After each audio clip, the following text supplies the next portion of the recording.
Hello. Today, I'd like to introduce you to one of Korea's most popular and beloved comfort foods, sundaeguk, or blood sausage soup.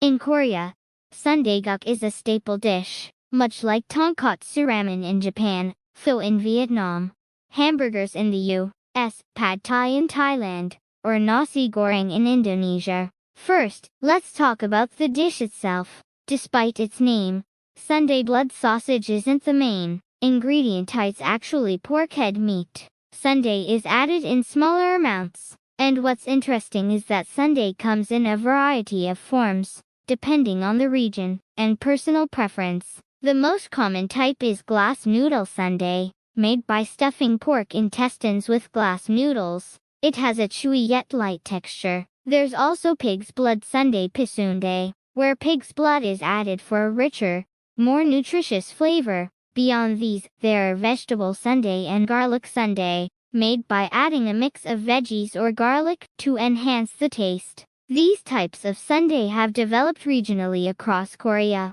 For example, market-style sundae-gutbak often includes a mixture of different types of sundae, including blood sausage and vegetable varieties, giving it a more complex flavor profile. Personally, I prefer meat sundae. It's packed with pork and other ingredients, giving it a chewy and savory bite that I love.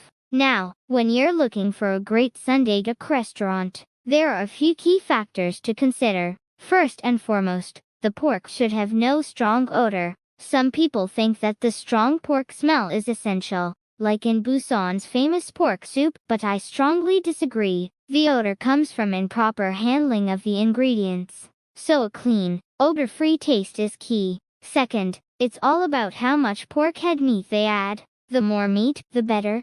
Third, you should check if they include pork tongue known as tonsil. And of course, the quality of the side dishes, especially the crunchy, fresh kimchi and radish kimchi, kakbugan, crucial. When eating sundaeguk, many people immediately add salted shrimp and perilla seed powder without even tasting the broth first. But the best way to start is by tasting the broth to see how well it's seasoned, then adjusting with salted shrimp accordingly. By the way, some places dilute their salted shrimp to stretch it, but the real deal is the undiluted dried variety. Start by picking out the meat and dipping it in the salted shrimp for extra flavor. After eating most of the meat, mix your rice into the broth and adjust the spice level with daedgi Korean spicy seasoning if needed. Personally, I avoid places that serve sundaeguk with daedgi already mixed in it. Ruins the balance for me. When I'm craving sundaeguk, I like to visit Hanguk Sundae, Bonjam near Ildong Pharmacy intersection in Gangnam, or Sansugapsan in the north of Seoul. Both places serve a clean, flavorful sundaeguk that never disappoints. By explaining the diversity of sundae and the nuances of sundaeguk, you can help foreigners appreciate this amazing dish even more.